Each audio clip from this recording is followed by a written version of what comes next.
ইন্দোনেশিয়ায় সন্তান প্রসবের সময় ৭.৭ মাত্রার ভূমিকম্প। চিকিৎসকদের অসীম সাহসিকতায় টর্চের আলোয় জন্ম নিল ফুটফুটে এক কন্যা সন্তান।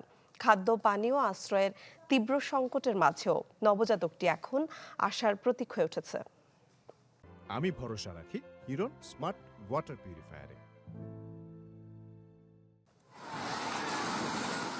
রিক্টার স্কেলে ৭.৭ মাত্রার ধ্বংসাত্মক ভূমিকম্পের প্রকম্পনে যখন চারপাশের ঘরবাড়ি, মজবুত দালানকোঠার যোগাযোগের সেতুগুলো একের পর এক ধসে পড়ছিল, প্রসূতি কক্ষে তখন মৃত্যুর মুখোমুখি দাঁড়িয়ে যুদ্ধ করছিলেন ৩৯ বছর বয়সী গর্ভবতী মা মারিয়া ফ্লোরিডা নোগো কোলেন। মারিয়ার চরম শারীরিক ঝুঁকি ও খিঁচুনির সংজ্ঞা দূর করতে চিকিৎসকরা নিজেদের জীবন বাজি রেখে জরুরি সিজারিয়ান অস্ত্রোপচারের সিদ্ধান্ত নেন।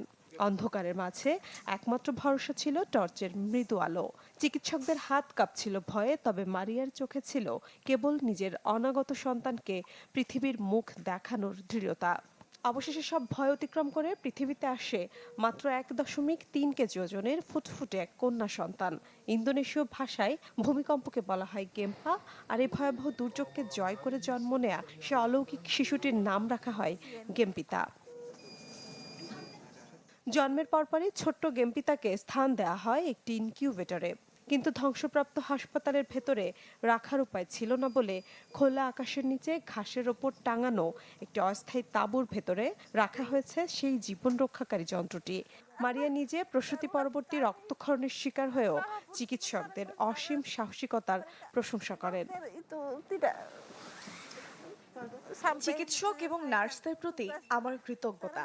মাথার উপর যে কোনো সময় ছাদ ধসে পড়ার আশঙ্কা নিয়েও তারা অসীম সাহসের পরিচয় দিয়েছে তখন। Itu gempa. Jadi pada saat saya lakukan tindakan operasi itu gempa gitu. Saya nggak tahu. ঈশ্বরের কাছে প্রার্থনা করা ছাড়া ওই সময় আমাদের আর কোনো কিছুই করার ছিল না। সাধ্যমতো চেষ্টা করেছি আমরা। Jadi saya berasal dari tempat yang nggak pernah. ২০২২ সালের পর ইন্দোনেশিয়া এটাই সবচেয়ে ভয়াবহ দুর্যোগ। ভূমিকম্পে শত শত ঘরবাড়ি, হাসপাতাল ও সরকারি অবকাঠামো মাটির সাথে মিশে গেছে।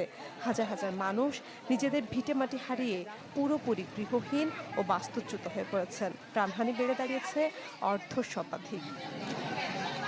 মিলা খন্দকার, চ্যানেল 24।